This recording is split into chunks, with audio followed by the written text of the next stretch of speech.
July program. And I myself, I'm not an Igbo man, but I was to be killed also, and I just managed to escape. I think that when it does come, that the people on the other side would be surprised.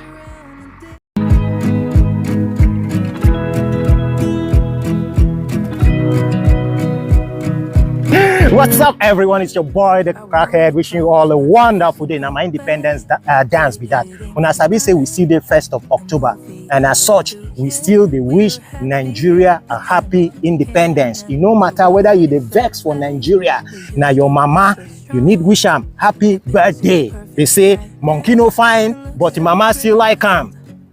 Mama no fine, but Pekin still like him. So today, I still wish Nigeria happy independence. But apart from that, how many of us don't notice say since 1st of October, I mean those of us who have been there around that period, I don't mean those of us who have been born in the 80s, in the 90s, those of us who still there on Facebook, we have been there around that time when Nigeria been there independence, 1st of October 1960. How many of us don't notice say a lot of things don't change? I mean to those of us who have been there, we even born, come meet the independence. Don't even notice it since we born up till now, so many things don't change. How much more those of us we've been there around and alive during that period? Some things don't change for the better, Abi. Anything don't change for the better since 1960. But definitely a lot has changed for the worst. And one of those things where don't change for Niger and to Niger people, now the way we talk, our accent has changed a lot. Because take for example, people like Calabar people, I don't understand how they say before when they talk British English, but now to pronounce Calabar, they had us before Calabar, with the interchange L for R and R for L, as in how come? So they say today, Oyibo people they laugh us. I mean the general Nigeria, not be only Calabar people, whether you be Yoruba, Igbo, Hausa, then they laugh us because of the way we they talk. Where are you from? What is your name? What are you doing in my country? This was not how we were speaking before independence. I go show an example now. First of all, starting with our own Calabar person, General Philip Effiong. I want make una hear and listen to how General Philip Effiong of the Calabar descent, how he spoke English as if he was British, almost British. Quite a lot of these were killed during the July program. And I myself, I'm not an Igbo man, but I was to be killed also, and I just managed to escape. And a few of the officers escaped, but very many were killed. Those that were killed came from what was then Eastern Nigeria.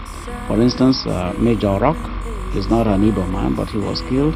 He was killed in Kaduna. Major Kanam was killed in Lagos, and he is not an Igbo man. And several others like that.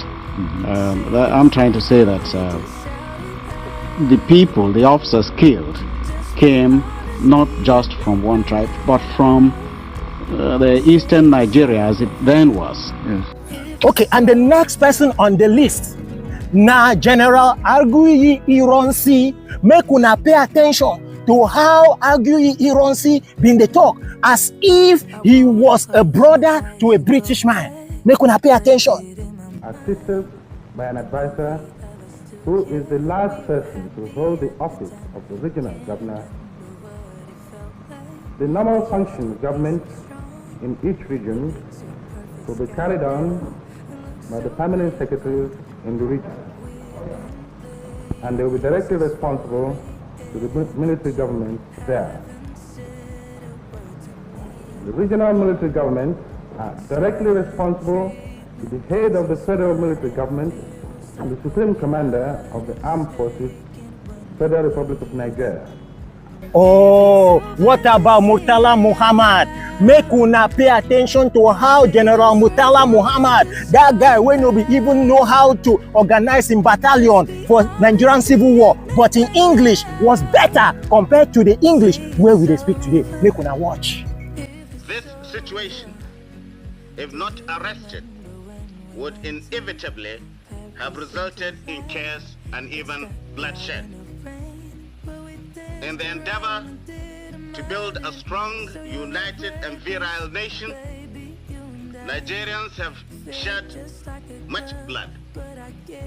The thought of further bloodshed, for whatever reasons, must, I'm sure, be revolting to our people. Abi, we want to talk about Yakubu Gowon with the fluent English when they speak to Igbo up and down. Make una watch am. Do you think that it will be necessary to use military force to bring down Colonel Ojukwu regime? Yes, it is necessary. I think I have made this point before that if the integrity, corporate existence of this country is threatened, I will use force to maintain it. And I'm afraid the time has come. Colonel Ojukwu is putting heavy pressure on the oil companies for payment to him of the royalties. Are the federal government doing the same? No, I don't think, in fact, I'm doing the same thing. In fact, the oil companies are my witness. I've tried my best not to get them involved or to be brought into our internal problems, and I shall do my best to keep them out of it. And finally, my brothers, the person who been speak English in those times where I fall in love, although I know say a lot of people have been speak this English wella, but I've been love this guy, the way he composed himself, even though he was very instrumental to the first coup where been happened in those days for the 60s. His name na Colonel Nzeogwu, Kaduna Nzeogwu. Make una watch him. Major Nzeogwu, can you please give me an account of the night of the coup in Kaduna? Well, it's rather something like the longest day. We started this off on the night of the 13th of January when a night exercise was planned by the military college, which I command. We took our troops to the ground and taught them how to do night attacks. We didn't tell them what we were planning for, but at the end of the exercise we took them out and showed them various places where they were to stand and just remain in the vehicle. Next day, we went out again for the same type of exercise, and at the end, we issued them with ammunition this time, live ammunition, and told them that they were going back to the same place as they went yesterday, but this time they were to get certain people. Our people here have for a long time been prepared for this eventuality, and I am confident of their readiness. I think that when it does come, that the people on the other side would be surprised as to what they're going to get. And I'm confident that it will not last long. Sure, una don't listen, una don't watch, hear English where these people been they speak. But the way they talk English now, so they say the whole world, they laugh us as we speak English, say we get half accent, say we get heavy accent. My question be say, what changed? May we forget about say economy change, may we forget about say things change, but to talk. Now poverty also do make our tongue change. Now hunger also will make our tongue change. Why are we not speaking the way these our four leaders were speaking those days? Whether na Colonel General Effiong up to Yakubu Gowon, they all spoke good English, Queen's English, almost perfect like the British. But make I tell you now why their English was that way. It is because they were learning directly from the white man. That's the reason. They were studying, they were learning directly from the British, from the Oyibo. A lot of them, been studying here for Nigeria. Go even talk about Wole Soyinka, of course, that one in own English. As a then, go, if no be so, for even collect the Nobel Prize, we collect. But what I'm trying to say is that these people then were studying directly with Oyibo man. If you study directly, if you work directly with Oyibo man, you will see say your language, everything will come there like that Oyibo man.